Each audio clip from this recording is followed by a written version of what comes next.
Assalamualaikum warahmatullahi wabarakatuh. Alhamdulillah, alhamdulillahi rabbil alamin. Assalatu wassalamu ala asrafil anbiya'i wal mursalin sayyidina wa maulana Muhammadin. Asyhadu an la ilaha illallahul malikul haqqul mubin wa asyhadu anna Muhammadan abduhu wa rasuluhu was-sadiqul wa'dal amin. Allahumma sholli wa sallim wa barik wa karim ahzanur nabil karim ihdinil ladzi min jamalika wa innal ladzi min jalalika wa innahu min kitabika wa tahirin wal mujahidina amma ba'du ibadullah wa itaqullah.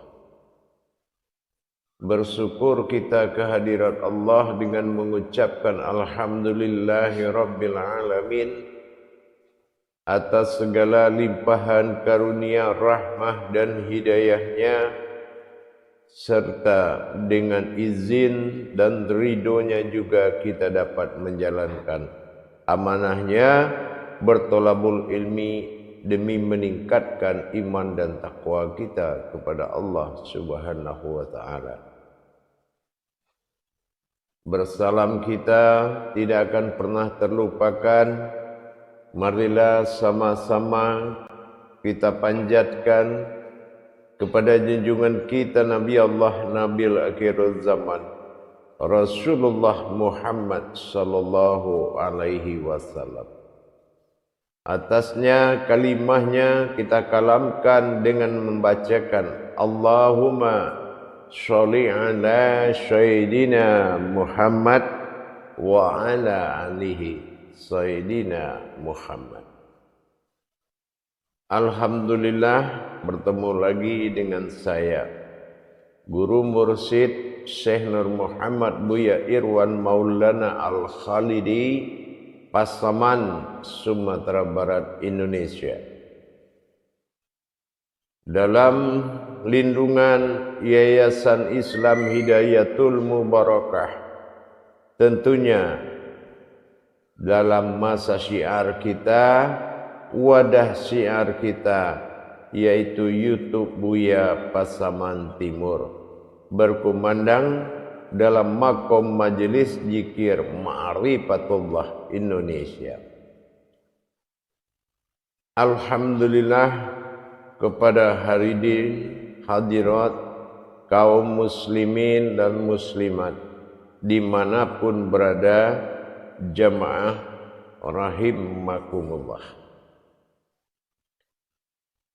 Insyaallah sebagaimana yang dilakukan pada masa tujuan seseorang pada akhir puncak agama adalah mentauhidkan terlebih awal dirinya kepada Allah sebelum melaksanakan titah Allah, yaitu mengetahui siapa awal dirinya dan siapa awal Tuhannya, dan bagaimana dia bisa berhubungan dan bentuk seperti apa hubungan itu, baik dalam masa waktu, baik dalam masa tak terhingga dan tak terhitung dalam waktu.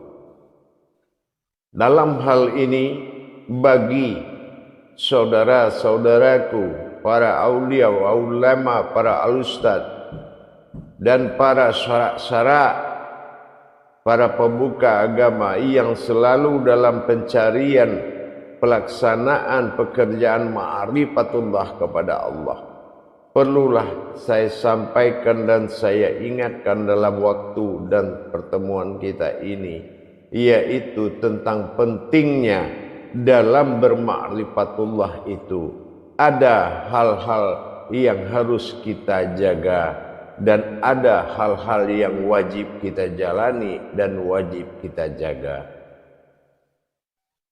Memang kalau kita bercerita tentang tauhid, tauhid adalah tajalli Allah, tajalli sirullah, menuju ketunggalannya, yang mana ketunggalannya itu adalah awal mula jadi umat dan Tuhan. Aku dalam kata tauhid adalah puncak pencarian, puncak tujuan dari pencarian keakuan dan masa akunya yang wajib dialami oleh kodratnya Allah, yaitu wujud manusia. Dalam hal ini, untuk kita memahami pentajalian keakuan menuju masa puncak kebenaran, yang mana seseorang mengalami masa berhubungan, masa merasakan, masa mengalami, tentunya dengan mengadakan tajalli. Baik itu tajalli wujud, baik tajalli wujud dan tajalli maujud yang sekarang kita lihat dalam situasi maujudnya seorang manusia ilahinas dalam kerahasiaan, awalnya rahasia dan terlihat lagi sebuah wujud bermakom rahasia. Untuk ketinggian pemahaman ini hanya bisa dipahami bagi orang-orang yang sedang melakukan mujahadah pencarian. Tetapi di dalam masa pengalaman, dalam masa kekuatan itu sangat berbeda. Kalau hanya sebuah pengalaman, akhirnya kita mendapatkan sejuknya sebuah cerita. Tetapi kalau pengalaman itu adalah sebuah kekuatan, ini yang akan merubah kita menuju kemampuan ketuhanan. Itulah gunanya tajalli. Tajalli wujud dan tajalli maujud akan diakhiri dengan satu wujud. Kalau kita belum bisa memandang dalam satu wujud itu, ada kodratnya wujudnya, ada kodrat wujud dalam bentuk yang sama, dan ada kodrat maujud dalam bentuk yang sama. Itu namanya satu. Kalau sudah bisa menghimpun, maka inilah yang harus kita jaga. Di dalam perjalanan, bagaimana bertajalinya sebuah wujud dan maujud, sehingga terhimpun ke dalam suatu perkara kerahasiaan yang sangat tinggi, yang mana hal yang disebut kerahasiaan yang tinggi, terhimpunnya sebuah wujud, yaitu yang berkodratkan asalnya dari wujud yang bersifat sir, yang dimakomkan kepada aku dalam masa hu tajalli dan begitu juga pada wujud pada hayat. Bagaimana kita bisa menjalankan masa dan berkodrat pada hi alif kasroh dan sebaliknya juga begitu. Terbuka dan terhijablah dan terjadilah penampakan pada masa wujud maujud. Ini yang dikatakan pada masa atau zat disebut ha atau aras. Dalam hal ini perlulah kita melihat kembali himpunan dari tiga tajalli tersebut. Inilah yang harus menjadi patokan utama, yaitu menjaga dalam sifat mendirikan zikir mukarabatnya. Kalau ini kita tidak bisa menjaga, dari tiga kodrat tadi terhimpun menjadi satu, inilah yang membuat kita terjadinya sesuatu yang dikatakan kebatilan. Lupa dan ingat, ini adalah pekerjaan akal yang akan bisa menguasai orang yang tidak mengunci perjalanan ketiga wujud tersebut dalam bentuk satu wujud. Jamaah para hadirin dan hadirat, dimanapun berada rahimakumullah. Apa 3 wujud yang harus kita jaga?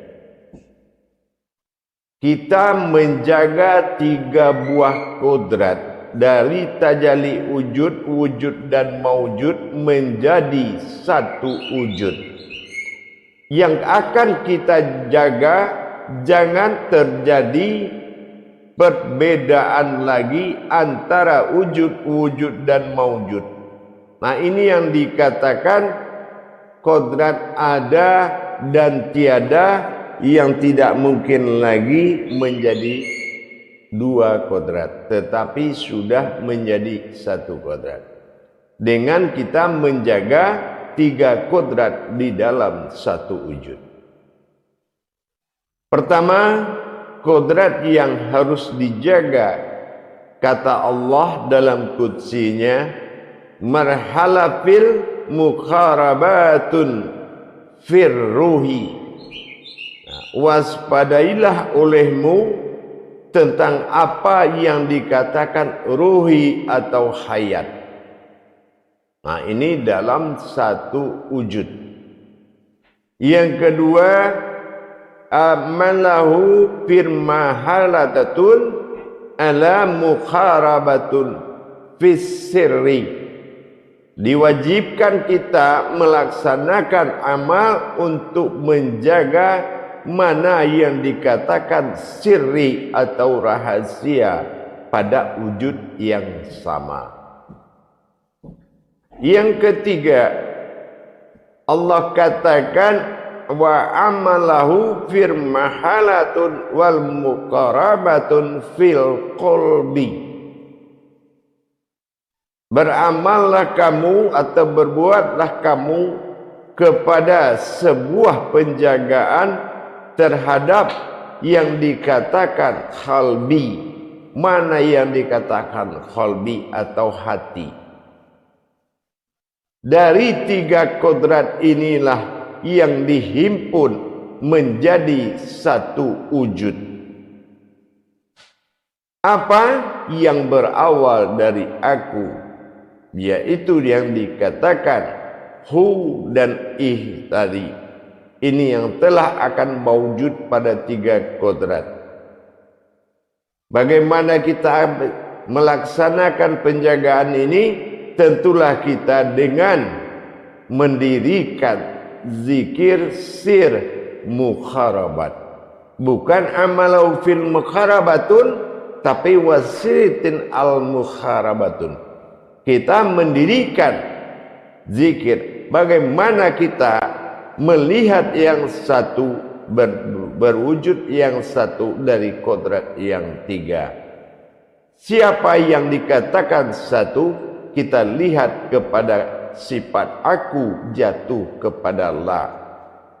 Sementara sifat daripada hayat daripada sebuah wujud aku itu adalah yang tiada. Yang tiada itu adalah hayat yang disebut il.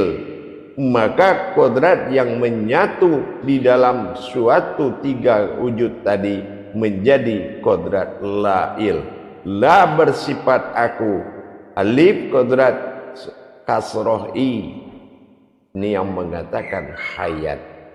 Kalau la sudah bersifat aku, lam alif kasroh i ini menyatakan hayat. Berarti inilah hayat, akulah hayat. Hayat yang terlihat, hayat yang terasa, dan hayat yang hidup. Ini yang harus kita jaga. Kenapa? Kalau kita tidak dizikir, tidak mendirikan atau menjaga dengan zikir sirnya mukharabat, maka kita akan kehilangan 3 kodrat. Apa kehilangan 3 kodrat? Hilangnya rasa dan kekuatan memandang. Artinya mata batin ainul basir sampai ke tingkat ainun sabitah ini akan melemah dan bisa tidak mampu atau tidak berdaya melihat kerahasiaan tadi. Kenapa? Karena sudah pecahnya kalamhu itu menjadi hayat, ya, hayat yang bernama aku, la'il, itu sudah menuju sifat wahidnya, hanya ada hayat. Nah, ini yang harus dijaga. Yang kedua, bisa terjadi kehilangan sir, rasa.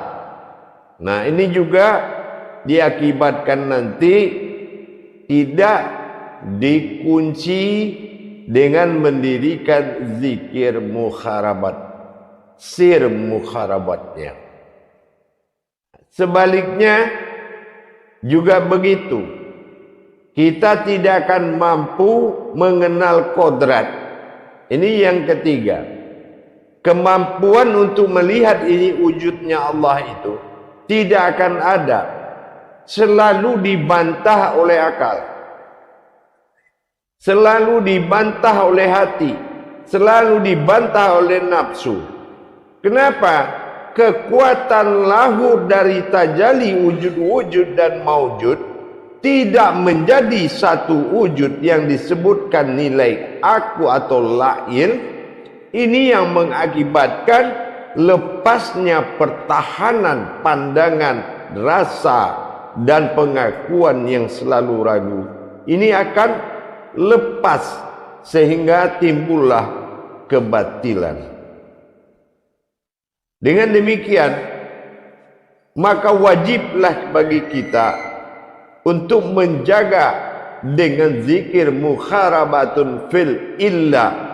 Ini dikatakan illa atau la'il. Illa hayat, il, la adalah tiada, tapi ada wujud daripada aku. Artinya menjaga hayat. Akulah hayat, putus segala hubungan, berdiri dalam kewahidan dan ketunggalan, sehingga dia menuju sifat ahad. Inilah aftar.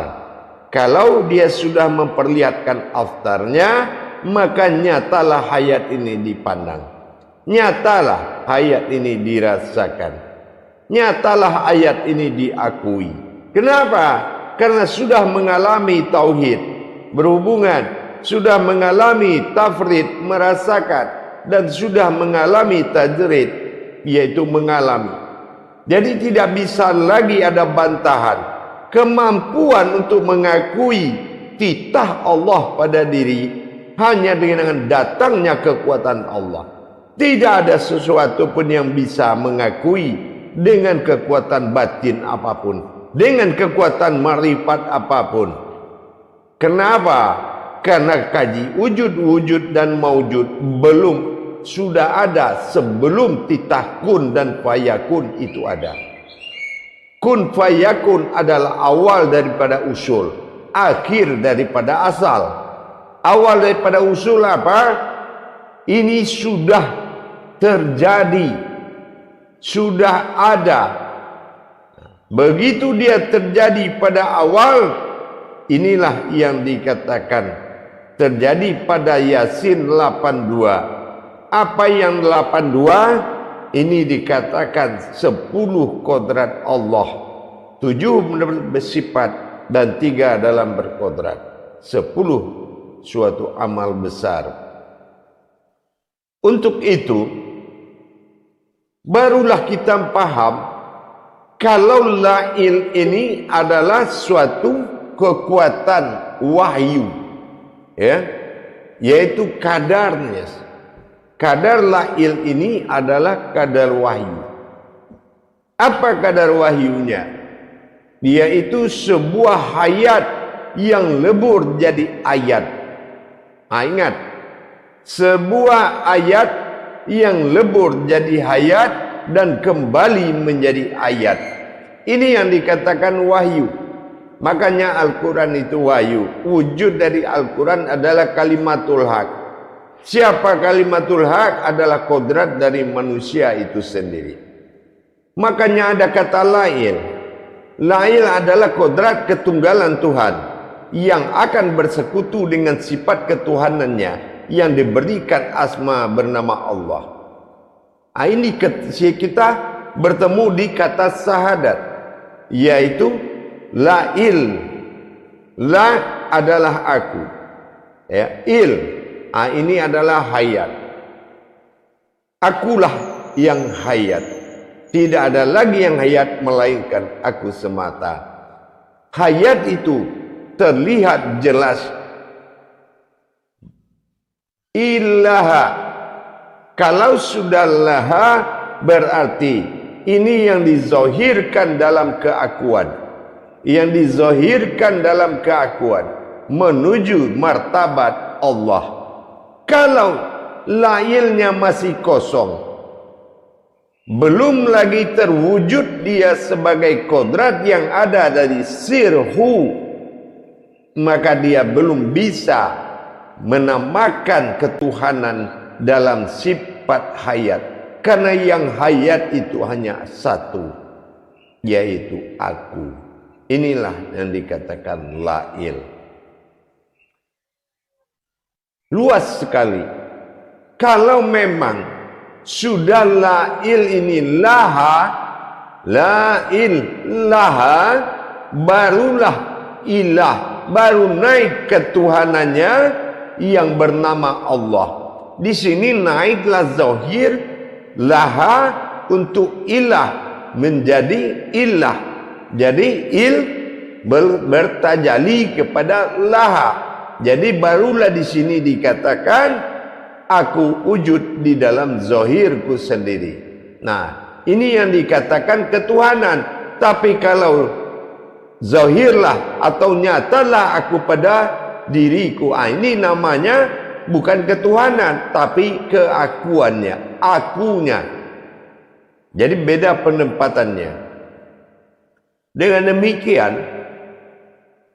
di sini barulah muncul keputusan Yasin 82, yaitu akhir dari qasamullah, sidang dan sumpahnya Allah. Apa sumpah Allah dalam keputusan sidang?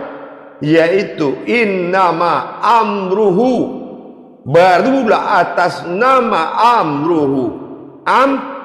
Suatu batin yang terlihat, itulah hayat. Ruhu, itulah hayat, itulah aku.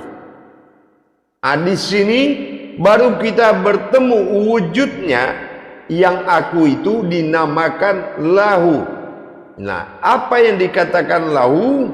La adalah aku yang tiada, hu adalah aku yang nyata ada sebagai kodrat, barulah kun. Disinilah terjadi kesempurnaan batin, yaitu kesempurnaan rahasia. Kaf menuju kesempurnaan.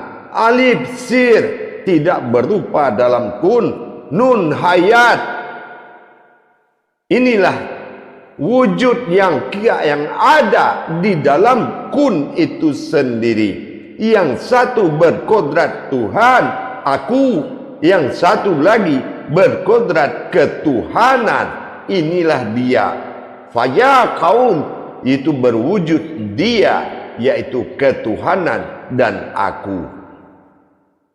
Di antara keduanya timbullah suatu sir. Sesungguhnya dua batin yang terjadi.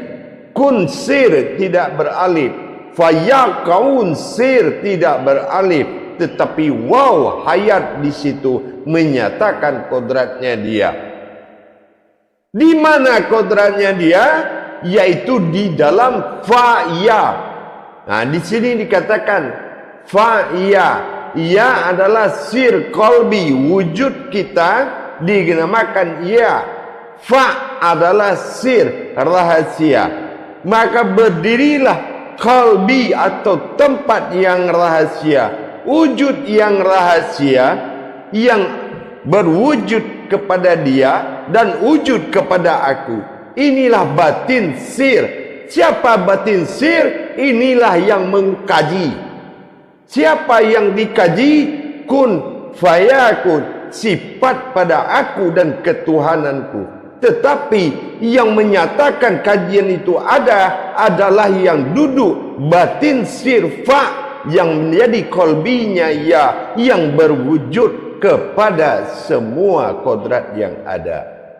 Nah inilah maka terjadi titik 3 tadi. Kalau yang satu berwujud kepada sifat Tuhan, satu berkodrat kepada sifat umat, dan satu lagi adalah wujud yang ditampilkan tentang dua kodrat ketuhanan dan keumatan, inilah yang menjadi batin rahasia atau dikatakan fa'ya. Nah inilah kodrat yang dikatakan alam, kodrat sir, kodrat ruhi. Nah ini dan disebut dengan alam sirrihi. Anani anta fil sirrihi wa ana anta nahu fil sirhu. Ini jadi kalau kita sudah dapat begitu, maka lahu yang kita sebut tadi harus disempurnakan menjadi kodrat Tuhan. Lahu dari illah. Nah di sini amruhu sudah berdiri, maka dinyatakan kaji keputusan siapa amruhu, yaitu la adalah aku pada yang tiada, hu adalah aku yang ada sebagai kodrat. Nah inilah yang dikatakan kun fayakun, ya, kun fayakun. Tetapi yang bertubuh ini adalah fa'ya, yaitu alam sir rahasia sebagai makom dari kun, makom dari fayakun. Ini yang dikatakan nas, yaitu batin aku yang hidup. Nah, inilah ilahi nas, yaitu sebuah batinku yang hidup. Nah inilah sebagai makom. Maka kalau lahu itu sudah pantas berkodrat kepada Allah, maka disinilah kita baru menyatakan la ilaha. Nah berarti kita sudah menyatakan aku kepada keakuanku. Ilah Tuhan Allah wujud dalam makom Muhammad.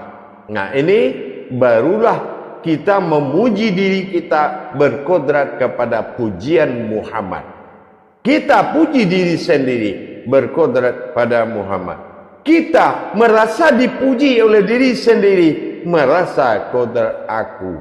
Nah disinilah siapa yang menikmati batin rahasiaku, fa'ya tadi. Nah itu, jadi itulah sir. Innallaha inna insanu masakinatul wal marido. Tahukah kamu dari rahasiaku? Karena engkau jadi dalam rahasiaku, engkau rahasiaku, aku rahasia engkau. Tidak ada yang tahu kecuali di dirimu sendiri. Di mana kamu tidaklah bersekutu dengan siapapun, yaitu pada wama bainahuma. Allahul ladzi khalaqas samawati wal arda wama bainahuma, yaitu kun fayakun. Nah mana di wama bainahuma fa'ya inilah. Maka apabila kamu sudah mencapai ujian terbesar, kalau ada sultanil azim, raja diri, dan ada di sifat katakan azim, maka kamu harus berada di antara keduanya itu. Kenapa? Itulah yang diakui oleh Allah.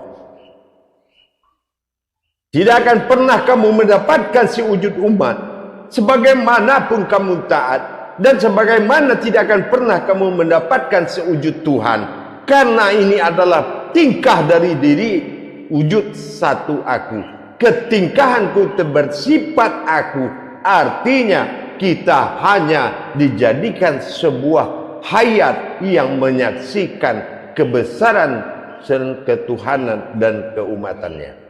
Nah inilah pada diri wujudnya sendiri.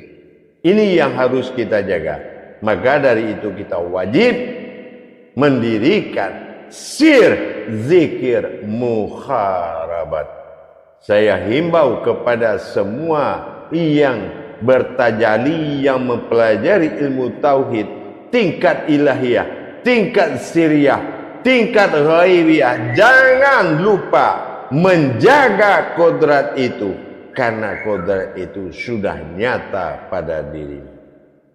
Alhamdulillah, mudah-mudahan bisa bermanfaat dan bisa meningkatkan iman kita lebih lagi, supaya derajat ketuhanan ini bisa mencapai wujud Tuhan yang sebenarnya, dan sesungguhnya keduanya derajat itu adalah tingkah dan sifat itu sendiri.